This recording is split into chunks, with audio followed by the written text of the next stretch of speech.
नित्य अवतार संत का परम अवतार परमपिता परमात्मा का। प्यारे भक्तों, ब्रह्मांड में, पूरे विश्व में हमेशा परमपिता परमात्मा की परम कृपा से नित्य संत का अवतार होते रहता है। ऐसे संत जो पृथ्वी में रहने वाले मानव समूह का प्रतिनिधित्व करते हैं और उन्हें धर्म की राह दिखाते हैं। ऐसे संत हमेशा से विद्यमान रहते हैं, लेकिन कभी कभी परमात्मा की विशेष कृपा होती है और एक महाअवतार होता है जो कि परमात्मा स्वयं अवतरित होकर के गुरुओं को राह दिखाते हैं, संतों को राह दिखाते हैं।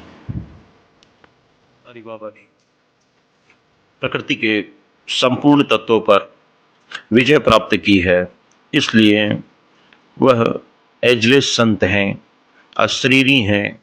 वे जब चाहें जहाँ चाहें आ जा सकते हैं, आकाश मार्ग में गमन कर सकते हैं। महाअवतारी बाबा जी की ऐसा बताते हैं कि उम्र किसी ने आज तक जानी नहीं है। उनकी उम्र कोई 500 साल, कोई 1000 साल, कोई 2000 साल ऐसा बताता है, लेकिन विशेष रूप से उनका जो समय काल 1860 से 1950 के बीच का समय मिलता है, जिसमें वे अपने भक्तों को मिलते हैं और उन्हें विशेष रूप से क्रिया योग का दर्शन कराते हैं और मानव समाज की पूर्ण सेवा क्रिया योग से करते हैं। महाअवतारी बाबा जी के प्रमुख शिष्यों में लाड़ी जी महाराज, प्रणवानंद जी, युक्तेश्वर गिरी महाराज और योगानंद जी का नाम विशेष रूप से उल्लेखनीय है, जिन्होंने भारत ही नहीं विश्व के कई और जगह में बाबा जी के क्रिया योग को पूर्ण रूप से फैलाया, विस्तार किया और मानव समाज की बहुत बड़ी सेवा की। वैसे तो महाअवतारी बाबा जी के अनेक चमत्कार प्रसिद्ध हैं, लेकिन उनमें एक प्रसिद्ध चमत्कार यह है कि एक बार जब बाबा जी हिमालय पर्वत पर अपने साथियों के साथ बैठ करके गुप्त मंत्रणा कर रहे थे, उसी समय एक साधक ढूंढता ढूंढता बाबा जी के पास आया और उनसे विनती करने लग गया कि बाबा जी, आप मुझे कृपया करके दीक्षा प्रदान करें। लेकिन बाबा जी ने कहा कि बेटा, अभी तेरा समय नहीं आया है। लेकिन वह साधक मानने को तैयार नहीं था और जिद करके बैठ गया, नहीं बाबा जी, मुझे तत्काल ही दीक्षा दीजिए। बाबा जी ने उसे समझाया, नहीं बेटा, अभी तेरा समय नहीं आया है, मैं तुझे बाद में दीक्षा दूंगा। वह साधक निराश हो गया और उसने फैसला कर लिया कि अब मुझे और नहीं जीना है, और ऊपर पहाड़ियों पर चढ़ करके अपने शरीर को समाप्त कर लिया। अतः वह ऊपर पहाड़ी से कूद गया, उसका शरीर छिन्न भिन्न हो गया। बाबा जी ने अपने शिष्यों से कहा, बेटा, जा करके उसके शरीर को ले गया। सभी शिष्य नीचे गए और उस व्यक्ति के शरीर को उठा करके ऊपर पहाड़ियों पर ले आए। बाबा जी ने देखा कि इसका शरीर मृत हो गया है, और बाबा जी ने फिर उसके शरीर को ऐसे सीधे लिटा दिया और अपनी योग विद्या से, संजीवनी विद्या से तत्क्षण उसे ठीक कर दिया। वह व्यक्ति पुनः जीवित हो गया। बाबा जी ने उस व्यक्ति को प्राणदान देने के बाद करुणामयी दृष्टि से देखते हुए कहा, बेटा, यह तुम्हारी अंतिम परीक्षा थी और तुम अपनी परीक्षा में सफल हुए हो। आओ, अब मैं तुम्हें क्रिया योग की विशेष दीक्षा दूंगा। और बाबा जी ने उसे कुछ दिन अपने पास रखा और क्रिया योग की विशेष दीक्षा दी और उन्हें अभय का वरदान दे करके वापस उनके घर भेज दिया। इस तरह बाबा जी अपनी कृपामयी दृष्टि से अपने चाहने वालों का और विशेष भक्तों का सबका ख्याल रखते हैं। बाबा जी का रानीखेत में लाड़ी महाशय जी को बुलवाना महज एक संयोग नहीं था। श्यामाचरण लाहिड़ी महाराज महाशय जी, जो कि ब्रिटिश गवर्नमेंट में लेखापाल थे, अचानक उनका ट्रांसफर रानीखेत में हो जाता है और रानीखेत में दूनागरी की पहाड़ियों में एक बार जब शाम के समय लाहिड़ी महाशय जी अपने साथियों के साथ टहल रहे थे, उसी समय एक युवा योगी लाहिड़ी महाशय जी को आवाज देते हैं, बेटा इधर आओ, बेटा इधर आओ। लाहिड़ी महाशय जी देखते हैं, अरे यहाँ तो मुझे कोई संत पुकार रहा है, और लाहिड़ी महाशय जी चुंबकीय आकर्षण से उस महायोगी के तरफ खींचते हुए चले जाते हैं। लाहिड़ी महाशय जी को जिन योगी ने पुकारा था वह योगी और कोई नहीं, महाअवतारी बाबा जी ही होते हैं। महाअवतारी बाबा जी लाहिड़ी जी को अपने साथ दूनागरी की पहाड़ियों की गुफाओं में ले जाते हैं और लाहिड़ी महाशय जी से संवाद स्थापित करते हैं और उन्हें बताते हैं कि वह पिछले जन्म में भी उनके गुरु थे।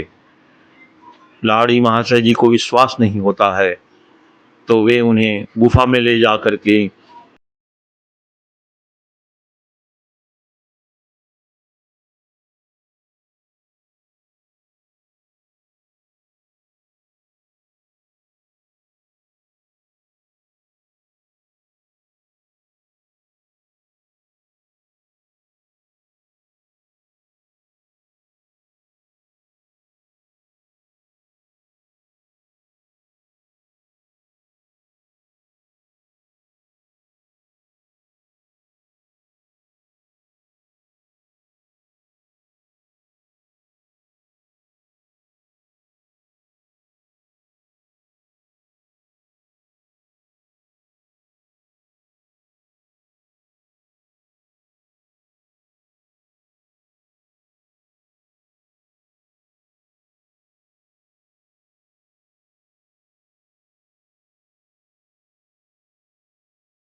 पूरे भारत में करो और विश्व में अपने शिष्यों को भेजो ताकि मानव समाज को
प्यारे साथियों, आपको अगर ये वीडियो पसंद आया है तो आप इस चैनल को लाइक करें और सब्सक्राइब करें।